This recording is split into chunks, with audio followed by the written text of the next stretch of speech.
Bonjour à tous, j'espère que vous allez bien. Je suis avec Pierre Rizk. Oh, je n'écorche pas ton nom, hein, Pierre. Excuse-moi, je t'appelle toujours par ton prénom. Alors, Pierre a des choses fabuleuses à vous raconter, à nous raconter. C'est toujours un plaisir de recevoir des entrepreneurs, des jeunes entrepreneurs. Tu vas nous dire ton âge.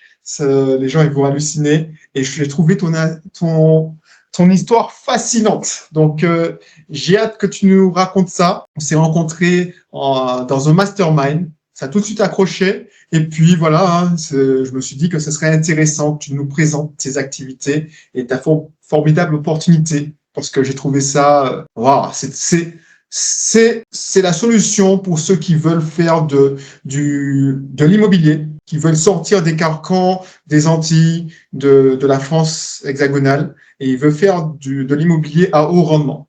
Donc, tu vas nous expliquer tout ça, mais avant, tu vas nous raconter ton parcours et tu vas nous dire, enfin, tu vas te présenter tout simplement. Allez, je te laisse la parole. Merci Audrey, merci beaucoup et merci à tous d'être là. Donc oui, je vous appelle et je fais ce vidéo call depuis la maison initiale de ma famille en Guadeloupe. Comme vous pouvez le voir, je suis dans une chambre et non dans mon bureau de Miami, auquel je vais retourner très bientôt. Donc oui, je suis né en Guadeloupe d'une famille de commerçants et d'entrepreneurs. On a ça dans le sang. Donc on est d'origine libanaise. Mon père est arrivé il y a une centaine d'années en Guadeloupe et a bâti une famille et surtout aussi une force financière parce que c'était un entrepreneur qui avait plusieurs sociétés. Donc j'ai été baigné dedans dès l'enfance. Je suis parti à Paris pour faire mes études donc en commerce international. J'ai eu ma licence en commerce international et puis j'ai, on va dire, dévié sur une voie un peu plus médicale pendant 3 ans où j'ai fait de l'ostéopathie. Et oui, j'ai été ostéo, en tout cas en école d'ostéo pendant 3 ans et j'ai trouvé ça intéressant parce que c'est vrai que le commerce, c'est très vague. On t'apprend plein de trucs et puis pour l'appliquer au quotidien, c'est un peu plus compliqué. Et puis c'était pas, ça manquait d'être ludique, on va dire. Alors que avec l'ostéopathie, j'aime bien parce qu'il y avait théorie le matin, pratique l'après-midi, et puis c'était intéressant aussi. J'ai appris le corps humain, la santé. Et puis après, je me suis demandé, mais est-ce que tu te vois faire ça toute ta vie ? Est-ce que tu te vois toucher des gens et les remettre en place tous les jours et utiliser ton corps et ton énergie non-stop pendant 30 à 40 ans ? Je me suis dit non, c'est pas mon truc et j'ai des ambitions et une vision de la vie qui est plus grand, on va dire. Et donc, je suis rentré dans le milieu de l'immobilier il y a exactement 11 ans, à 24 ans. J'ai commencé en tant qu'agent immobilier en Guadeloupe pendant 1 an et demi. Où j'ai fait mes armes et un jour donc je regardais la série $1 Million Listing New York où je voyais Ryan Serhant comment sur Netflix. Exact, je voyais Frederick Eklund, Ryan Serhant et Luis D. Ortiz qui commençaient leur carrière, qui sont aujourd'hui trois des plus grands agents immobiliers de Guadeloupe, des États-Unis, pardon. Et donc je les voyais en costard tous les jours à New York, à Manhattan, à vendre des appartements luxueux. Et moi, dans ma petite Guadeloupe, je me suis dit ce jour-là, mais pourquoi pas moi, en fait ? Pourquoi pas moi ? Pourquoi je ne tenterais pas ? Qu'est-ce que j'ai à perdre ? Rien du tout. J'ai 24 ans, je suis pas marié, j'ai pas d'enfant, j'ai pas d'attache. Et en plus, je venais de perdre mon père. Donc, je me suis dit, en fait, one life. On n'a qu'une seule vie. Là, je viens de perdre un être cher. En fait, c'est là où tu te rends compte que la vie, elle va passer. On va un jour mourir. Donc, mieux vaut aller à fond et agir et aller chercher ses rêves et vivre la vie qu'on a envie de vivre. Et moi, je cherchais l'excellence. Je cherchais la quête du challenge. Je cherchais le challenge. Et quelle ville meilleure que New York City pour aller se challenger. Donc, je suis parti, je connaissais personne. J'ai intégré une agence de 500 agents immobiliers qui s'appelle Keller Williams, qui n'était pas encore en France à cette époque-là. Et ils nous ont formés à comment performer, comment faire des mandats dans la ville. Et au bout de 2 semaines, je n'avais pas encore ma carte professionnelle. Et je me suis dit, tiens, en fait, ils te disaient, il faut aller voir les doormen. Donc, ce sont les concierges des immeubles parce que c'est eux qui connaissent tous les cancans de l'immeuble, qui vend, qui divorce, qui part, qui vient, qui cherche. Donc, j'ai passé toute une journée à faire le tour des doormen dans la ville. Et il y en a un à qui j'ai donné un bout de papier avec mon nom et mon numéro de téléphone. Et je me suis dit, ça va jamais passer cette histoire, mais bon, allez, on le fait quand même. Et le soir même, je rentre, je suis dans mon train et je reçois un appel. Et là, ce sont les propriétaires de l'appartement en question qui m'appellent et moi j'étais tout excité à l'intérieur. Yes, hello, yeah, it's me, it's Pierre, yeah, of course. Et là ils me disent oui, on m'a dit que vous avez des clients intéressés, ça tombe bien, on veut vendre notre appartement. Et c'était un appartement au 20e étage d'un immeuble sur Central Park South, donc sur la ligne sud de Central Park, qui est un rectangle avec une vue imprenable et magnifique, et en plus middle sur vraiment la moitié de la vie. Donc, tu avais une belle vue. Et c'était un T2 à 3,8 millions, alors que je sortais de Guadeloupe où je vendais mes T2 à 150 000 euros. Et en fait, c'est comme ça que j'ai commencé ma carrière à New York, puisque en fait, on a listé l'appartement et au bout d'un mois, il s'est vendu. Alors, on est sur...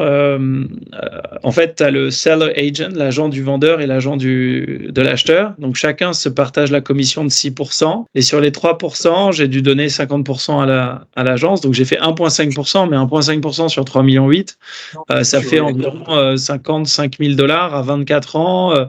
Ça fait 2 semaines que tu es là. Donc là, je me suis dit, oula, alors je viens de faire mon revenu annuel en une seule vente à New York, je veux absolument rester là. Donc je suis resté là et puis j'ai fait quelques autres affaires en location, en vente, et puis j'ai rencontré, je suis rentré dans le Gotha de la ville à rencontrer, je connaissais des promoteurs, organisateurs de soirées qui me mettaient sur les meilleures tables. Sur ces tables, il y avait beaucoup de célébrités qui venaient. Un soir, j'ai fait la fête avec Leonardo DiCaprio qui était juste là, son Oscar avec The Revenant. J'ai côtoyé aussi le fils du propriétaire du musée Guggenheim. J'ai aussi j'ai lié d'amitié avec le fils d'un Maharaja à Mumbai qui m'a invité dans son palace pour son anniversaire. Donc, on a été reçus comme des princes avec les costumes pendant 4 jours dans le Vijay Palace de Mumbai. J'ai rencontré des patrons de magazines de mode très connus. Donc, j'ai entendu plein d'histoires sur les célébrités. C'est assez marrant. Ou des gens de l'ONU. Donc voilà, j'ai passé un an avec l'élite de ce monde, on va dire. Donc ça ouvre l'esprit et ça motive aussi et ça te dit, mais en fait, c'est possible, c'est accessible, il suffit de s'y mettre, il suffit de s'y donner à fond, d'aller le chercher, d'avoir la bonne énergie, la bonne vibe, d'être positif, d'être avenant. Et les gens le sentent, les gens l'aiment bien et ils te veulent à côté d'eux, ils t'invitent. Et puis voilà, de rencontre en rencontre, ça se fait assez rapidement. Et puis un jour, j'ai dû revenir en Guadeloupe parce que j'avais un visa non permanent. Donc je voulais pas faire comme tout le monde, dire allez, je me marie pour me marier et récupérer la green card. C'était contre mes valeurs. Donc, une fois revenu en Guadeloupe, je passe de New York à Pointe-à-Pitre. Et là, boum, gros choc. Dans ma tête, on appelle ça la New Yorkite. Et je me dis, c'est pas possible, je peux pas rester là, j'ai rien à faire là, je suis pas dans mon monde. Qu'est-ce qui se passe? Et là, je cherche absolument à partir de là et à me dire, allez, je vais tester Genève, Singapour, Dubaï, Londres, je sais pas où, mais je suis jeune, j'ai faim, j'ai envie. Je suis éduqué, j'ai envie d'aller chercher plus. Et pendant 6 mois, j'ai passé 6 mois à chercher du boulot ailleurs. J'ai rien trouvé. Et en fait, je me suis un peu résigné, entre guillemets, à me dire, bon, ça veut dire que la vie veut que je reste, tous les signes veulent que je reste en Guadeloupe. C'était un peu, on va dire, une mini défaite pour moi, parce que pour moi, la Guadeloupe, c'est ma zone de confort. C'est là où je suis né, il y a ma famille, je connais tout le monde, toutes les portes sont ouvertes, il n'y a pas de... Tu vois, cette grinta qui fait que tu vas aller chercher un gros deal ou une grosse opportunité. Ça se trouve, elle est là, mais comme c'est Guadeloupe, ça m'enchante pas, en fait, ça m'excite pas. Donc, j'ai bâti ma vie ici, commencé petit, j'ai monté mon agence immobilière et puis à mon compte. Et puis j'ai aussi, on a fait des maisons en ossature métallique qu'on faisait venir d'Australie pour le marché de l'abordable en Guadeloupe. Et voilà, j'avais ma petite vie tranquille pendant 6 ans en Guadeloupe et j'avais ma copine, mon chien, une belle voiture, mon appart en bord de mer. Je vivais une belle vie à la française et à la guadeloupéenne. Mais il y avait toujours un truc qui manquait, tu vois. J'avais cette boule chaque jour quand je rentrais au bureau, ou quand je rentrais chez moi. Comme s'il manquait quelque chose à ma vie, comme si je savais que j'étais voué à mieux ou à plus ou à autre chose. Et j'ai eu un mal pour un bien, on va dire. C'est le Covid qui est arrivé. Et là, en fait, pendant le Covid, tu sais que l'immobilier, les constructions, tout est administratif. Les notaires, les banques, les assurances, tout ça, ce sont des dossiers administratifs. Et en fait, tout était arrêté. Et je n'ai plus de revenus pendant plusieurs mois. Et tu n'as pas eu des aides? Ça faisait 10 ans que tu étais ouvert, donc tu devais peut-être avoir des aides. Je me souviens que le problème, c'est que vu ma situation, j'avais pas d'employé, j'avais pas d'employé commercial, j'étais auto-entrepreneur. Enfin voilà, il y avait des détails qui faisaient que j'étais pas éligible. Et donc j'ai pas pu avoir les aides.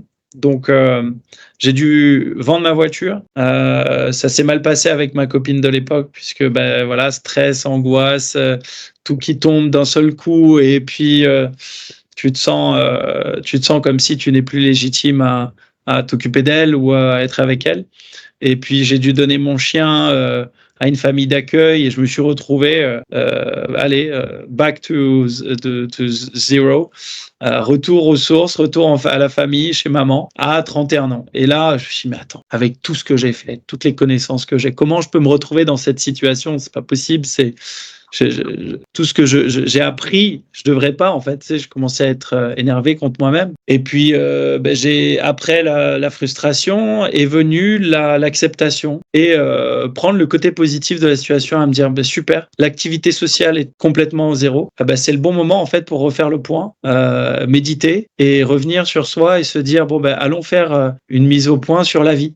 Est-ce que faire un petit filtre? Est-ce que je me sens bien dans mon milieu social? Est-ce que je me sens bien dans mon travail, dans ce que je fais, mes clients? Est-ce que j'aime mon entourage, mes amis, etc. Tu vois? Et puis j'ai refait le filtre et je me suis dit mais non, mais c'est pas ce que je veux. Moi, ce que je veux, c'est le rêve américain, la vie américaine que j'ai pu connaître à New York. Voilà, durant cette année, c'était resté dans mon esprit et je me suis dit, mais il y a quelque chose à aller chercher. Donc, voilà, je me suis dit, tiens, je vais retenter l'expérience. En plus de cela, pendant le Covid, Miami et la Floride n'avaient pas eu de confinement. Ils avaient eu 1 mois de lockdown, mais sinon, le reste du temps, en fait, le gouverneur a dit, vous faites ce que vous voulez, mais vous n'allez pas arrêter le business, ni le commerce, ni quoi que ce soit. Mon État va rester en activité. Et donc, j'avais des amis et partenaires à Miami que j'ai appelés et ils me disent Pierre, on monte une start-up, c'est une prop tech company, donc prop like property, qui veut dire propriété, et tech. Donc, c'est une société dans l'immobilier qui utilise la tech et les data.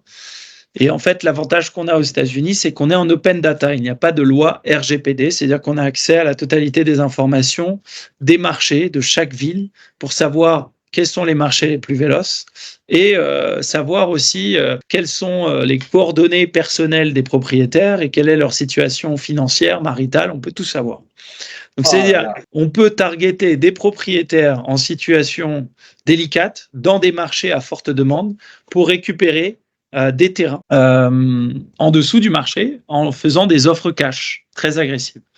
Et en fait, on est parti sur cette idée en se disant, on va faire de l'achat-revente de terrains financés par des investisseurs qui détiennent donc des parts des sociétés qui vont faire l'opération de marchand de biens et des profits à la revente d'environ 40-50% net qui sont partagés à 50-50, 60-40 avec les investisseurs.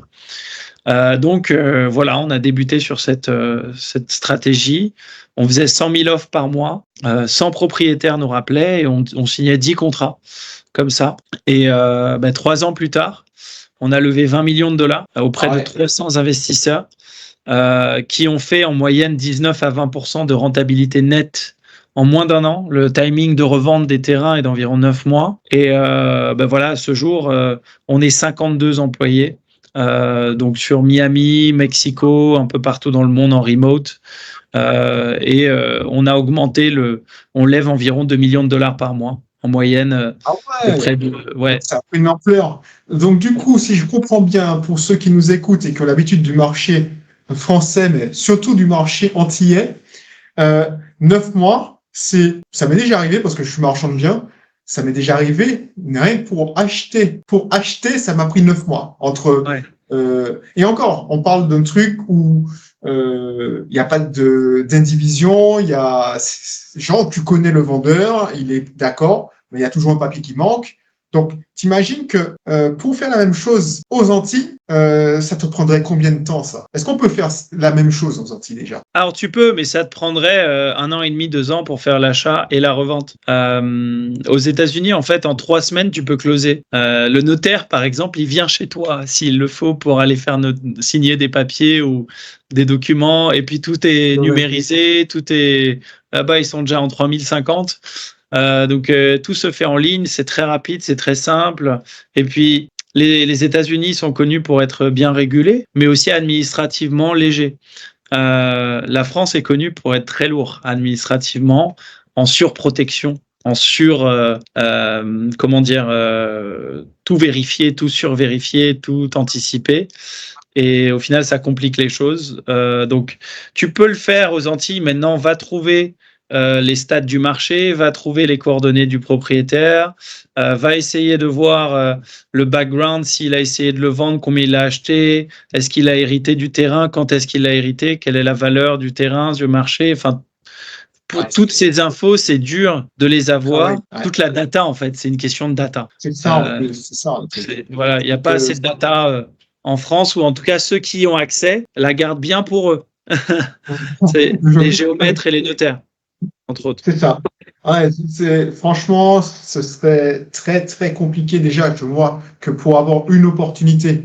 Je pense que tu as été agent immobilier sur la Guadeloupe, donc tu prospectes, tu as des contacts chez les notaires pour avoir les bons plans, mais c'est vraiment beaucoup de terrain, c'est être en contact en permanence, sillonner un quartier pour voir un territoire, pour voir s'il n'y a pas un terrain qui semble être sur le point d'être vendu parce que il est nettoyé comme par hasard. Donc, c'est vraiment un travail de fourmi, alors que, si j'ai bien compris, là-bas, tout est open. Il suffit d'un ordinateur et, en fait, tu as un business. Alors, il fallait y penser, mais pour retranscrire ce business model en France et surtout aux Antilles, voilà, ce serait compliqué. En fait. Oui, parce que c'est une question de data. C'est basé sur la data. Et comme en France, c'est dur de récupérer de la data, c'est compliqué de se baser, de faire ce système, parce que sans data, tu n'as pas les infos, tu n'as pas les indicateurs. Donc, c'est plus compliqué de faire des offres et d'avoir les informations sur combien tu peux offrir, combien tu peux faire de marge, en combien de temps en moyenne tu peux revendre, estimer le timing de revente, tout ça. C'est beaucoup plus compliqué en France. Donc, c'est pour ça que 90% de nos investisseurs sont francophones. C'est ça. Et ils trouvent des rentas à 15-20%, avec un taux de fiscalité à 10% si tu crées une société aux États-Unis, et des lois de non-double imposition entre la France et les États-Unis. Donc, il y a énormément d'avantages. Donc, déjà, c'est 100% passif.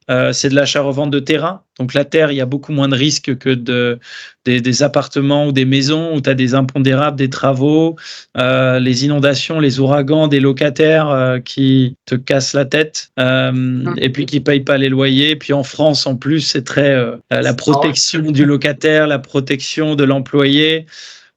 C'est lourd, c'est dur, ça donne pas envie d'entreprendre ni d'engager. Ils sont très très piqués sur le type de locataire ils vont prendre. Alors qu'aux États-Unis, s'il y a un problème, le locataire, tu le dégages. Tu appelles le shérif, eviction, c'est terminé. Donc on est sur en fait un état où c'est beaucoup plus business friendly. C'est-à-dire que c'est plus simple d'être entrepreneur en tout cas en Floride ou au Texas, qui sont des red states, donc des États rouges républicains, entre guillemets. Parce que c'est plus adapté à une mentalité d'entrepreneur et de propriétaire. Donc, achat-revente de terrain, de manière très simple. On a 80% du temps, on n'a rien besoin de faire sur le terrain. C'est juste qu'on l'a acheté en dessous du marché, on n'a pas fait d'amélioration dessus. Et déjà viabilisé, déjà entouré de maisons, dans une résidence, dans un lotissement. Et voilà, on arrive à le récupérer en dessous du prix. Alors qu'ici, il faut connaître Joël, qui connaît José de Petit Canal, et puis qui, accessoirement, est en train de vendre son terrain. Et il a besoin de 10 000 € parce qu'il veut s'en débarrasser, qu'il veut les finir ça. Donc voilà, il faut connaître, il faut être là, il faut être partout, traîner avec des gens avec qui tu n'as pas envie de traîner parfois, et puis parce que tu veux avoir l'info, tu vois. Donc c'est plus sympa. Et du coup, le ticket d'entrée, parce que j'imagine qu'effectivement, moi, j'ai 10 000 € à placer. Est-ce que ça vous intéresse ou c'est quoi le ticket d'entrée? Alors en fait, nous sommes régulés par la SEC, donc l'AMF américain, qui nous limite à 35 investisseurs par offre. Et en moyenne, on lève entre 1 et 2 millions.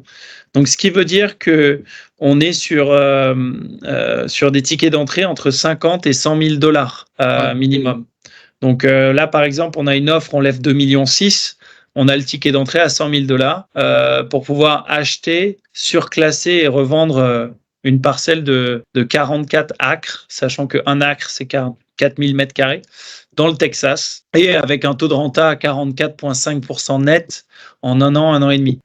Donc, grosse renta, mais bon, gros ticket d'entrée aussi. Ça nous est déjà arrivé d'accepter des tickets d'entrée en dessous, puisque en fait, par exemple, on a déjà levé 90% de l'offre avec 20 investisseurs. Donc, il reste 15 places, on peut prendre 25 000, 30 000 $, tu vois. D'accord. Donc, c'est vrai que je ne sais pas que tu as suivi l'avènement de Brix, tu sais, les plateformes de crowdfunding où les investisseurs achètent à plusieurs des morceaux d'immeubles. Donc, ouais, c'est vraiment... tu connais bien. Donc, du coup, c'est vraiment le contraire. C'est-à-dire que le droit d'entrée... autant Brix, le droit d'entrée est beaucoup plus faible, pour 50 €. 10 €. 10 €. Ouais. Enfin, moi, c'est vrai que je serais plus tenté par ton offre. Pourquoi? Parce que j'ai lu MJ Demarco, l'autoroute du millionnaire. Et dans l'autoroute du millionnaire, je ne sais pas si tu l'as déjà lu, mais il y a 5 règles. Et il y a dans l'une des 5 règles, il y a le droit d'entrée. C'est-à-dire que si le droit d'entrée est élevé, ça veut dire qu'il y a moins de personnes qui peuvent entrer. Du coup, tu as plus de bénéfices à la sortie. Alors que si tu prends un droit d'entrée faible, par exemple le marketing relationnel ou le MLM, le droit d'entrée est faible. C'est-à-dire que le droit d'entrée financier est faible. C'est-à-dire que tu as ton kit pour 50 $, 100 $ ou 100 €. Par contre, justement, c'est tellement faible que le droit d'entrée en énergie, en réseautage est tellement élevé qu'il y a très peu de personnes qui émergent. Et c'est ça qu'il faut regarder. C'est-à-dire que si le droit d'entrée, c'est 10 €, comment tu peux faire du bénéfice avec ça? Donc, l'intuition, mon intuition première, je me dis, tiens, le droit d'entrée à 50 000, c'est pas pour les enfants, en fait. C'est pour des vrais investisseurs sérieux qui veulent de la grosse renta. Donc, si tu m'avais annoncé, oui, tu mets 100 € ou 100 $ et je te promets 40%, j'aurais dit, il y a un problème. Tu vois ce que je veux dire? Je vois très bien, parce que c'est vrai que le système financier est fait comme ça, en fait. Le système, plus tu as de fonds, plus les banques vont te proposer des opportunités avec des hautes rentabilités. C'est-à-dire que monsieur et madame tout le monde vont avoir 1 ou 2% à la banque, mais celui qui a 100 millions ou 500 millions sur son compte, il va avoir des offres où ils font du 50% ou 100% annuel. Mais ça, ce sont des offres réservées à une élite. Donc, alors oui, c'est mieux pour l'investisseur, mais c'est mieux pour nous aussi. Ça fait moins de gestion parce que là, on n'a que 300 investisseurs, entre guillemets, à gérer. Alors qu'à 10 €, tu as peut-être 500 000 personnes qui vont investir avec toi. Oui. Et il faut gérer 500 000 personnes, leurs angoisses, leurs questions, leurs inquiétudes, leurs émotions, leurs besoins d'information, leurs besoins de transparence. Ça, c'est énormément de boulot, quoi. Donc, non, on préférait miser sur la qualité plutôt que la quantité. Très bien. Franchement, je mettrai les liens dans la description de la vidéo. Tu m'enverras ça. La chaîne YouTube, parce que tu as une chaîne YouTube, je vous la conseille. Et puis voilà, moi je pense que même pour regarder, découvrir, parce que je t'avoue que je suis toujours à la recherche de nouvelles opportunités pour mes spectateurs et mes abonnés. Donc du coup, effectivement, et moi ce que je retiens dans ton histoire aussi, voilà, 2 trucs que j'ai retenus, j'ai pas voulu t'interrompre parce que c'était passionnant. C'est tu es passé à l'action, tu te dis bon, moi combien de personnes ont vu Million $, listing New York? Moi, je l'ai vu, ça m'a, waouh! Surtout, je sortais de New York, donc je dis ah ouais, purée. Mais bon, père de famille, 41 ans, je me vois mal dire au fait, on va à New York. Mais c'est vrai que j'ai halluciné pour cette série. Et alors, c'est une télé-réalité pour ceux qui l'ont pas vu. Et du coup, je retiens que toi, tu te poses pas de questions, tu passes à l'action, tu es un homme d'action. Tu te prends pas la tête, tu veux pas. Tu as dit que tu n'avais même pas de carte. Tu as commencé à prospecter. Peu de personnes l'auraient fait. Ça, c'est vraiment 10x Roll de Grant Cardone où c'est les actions massives. Et franchement, et c'est ce que j'ai dit, ce que je disais à mes collaborateurs, c'est le timing. En immobilier, c'est le timing. Tu aurais attendu que tu aies tes cartes imprimé, tu serais passé 2 jours plus tard, tu n'aurais pas eu ce listing. Et c'est ce que je retiens. Et deuxième chose, combien de personnes ils ont eu un coup d'arrêt comme ça à cause du Covid? Ils repartent de zéro, alors que tu as connu les paillettes, tu es allé à Bombay, c'est bien ça. À Mumbai. À Mumbai. Bon, donc c'est pas loin. C'est pas loin. Oh, je suis nul en géographie, excuse-moi. Pas grave. Et bon, tu as connu voilà, Leonardo DiCaprio, c'est pas n'importe qui. Et tu te retrouves là, t'as même dû donner, t'as dû donner ton chien quand même. Donc, c'est quand même chaud, quoi. Et tu arrives à rebondir comme ça. C'était très dur. Voilà, chapeau. Et clairement, ce que je retiens, c'est le passage à l'action, ne pas se trop poser de questions, se dire, c'est ce que j'ai ci, j'ai ça. Non, tu es au taquet. Et du coup, comment tu vois la suite? La suite, ça c'est the sky is the limit. Une fois que tu as une société à ce stade-là, en fait, tu dis ok, on a levé 20 millions, bon on va essayer de lever 100 millions, on va essayer de lever 500, on va essayer de lever 1 milliard. Enfin voilà, il y a plus vraiment de limite. Une fois que tu as le système en place et que les résultats sont là, on a beaucoup de gros fonds d'investissement avec qui on commence à travailler, qui sont intéressés à nous rejoindre. Donc là, il faut augmenter le budget marketing, augmenter l'équipe, augmenter les résultats. Enfin voilà, maintenant c'est une question de scaler tout le système. Donc tu le disais, ouais, c'est déjà il y a une chose que j'ai appris à faire, c'est d'arrêter de overthinking. Donc de trop réfléchir. Il y a des gens qui réfléchissent trop, qui se prennent la tête pour des bêtises qui n'ont pas lieu d'être. Il y a des gens dont 99% des problèmes qui s'imaginent qui peuvent arriver n'arrivent pas. Et en fait, si tu es quelqu'un qui est en action massive de manière constante, sur le long terme, tu gagneras toujours. Toujours. C'est mathématiques, scientifiques, religieux, tout ce que tu veux. Si constamment tu fais la même chose chaque jour et tu le fais en quantité et tu augmentes la quantité, il y a bien un moment où tu vas trouver des opportunités qui vont venir vers toi ou que tu pourras closer. Et tant que tu passes à l'action et que tu es bien entouré et que voilà, tu es bien informé, un minimum, mais tu n'as pas besoin de tout savoir non plus. 30-40% des informations sont suffisantes. Le reste, tu verras sur le chemin. Mais ouais, il faut foncer dans la vie. On n'en a qu'une seule. On va mourir là dans 50, 60 ans. À un moment, tu sais, je me suis toujours dit, sur mon lit de mort, je ne veux avoir aucun regret. Je veux me dire que j'ai tout réalisé, j'ai tout essayé, j'ai tout fait, j'ai tout connu et j'ai vécu selon mes envies, mes rêves et mes motivations. Et voilà, ce que j'ai voulu, je l'ai réalisé. Donc, c'est pour ça que je fais tout ça et c'est pour ça que je continuerai à le faire toute ma vie. Simplement. C'est plus ton rêve américain, c'est ta réalité américaine, c'est ça. Là, c'est la réalité là aujourd'hui. C'est très inspirant, franchement. Merci pour ce témoignage. En plus, voilà, il y a des gens qui se posent des questions. J'ai souvent tous les jours des prospects qui se cherchent des excuses. Est-ce que tu cherches des solutions ou tu te cherches des excuses? Je dis ça souvent dans mes conférences. Et la plupart des gens, mais ça c'est le système, c'est la matrice qui se défend, se trouvent des excuses et voilà, on passe de vacances en vacances. Et aux Antilles, tu vois, on a toujours en Guadeloupe, c'est le Tour de cyclisme. Tout le monde est sur le Tour de cyclisme qui va arriver en juillet, c'est ça? En août? Ouais, c'est fin juillet. Ensuite, voilà, je suis sûr que tous les passionnés de foot vont. On a fini à peine. Bon, désolé pour les fans de PSG, mais PSG a perdu son match. Ben, on attend l'Euro. Une fois que l'Euro sera fini, on va oui, mais c'est le système qui est fait comme ça, en fait, pour distraire Exactement. Distraire et alors c'est quoi le mot entertain pour nous garder en alerte et nous divertir. Voilà, il faut qu'on soit quotidiennement diverti comme ça nous distrait de ce qui est le plus important pour nous et comme ça on devient moins dangereux. Parce qu'on fait moins d'argent et on a moins de pouvoir et donc le gouvernement peut plus facilement nous manipuler entre guillemets et nous guider vers ce qu'ils veulent de nous en fait. Voilà, c'est de la manipulation de masse au final. Donc il faut un peu sortir de la matrice et être même limite être un marginal ou un reclus de la société s'il le faut. Mais vous devez entrer en vous et être avec vous-même et vous enlever tous ces comment dire.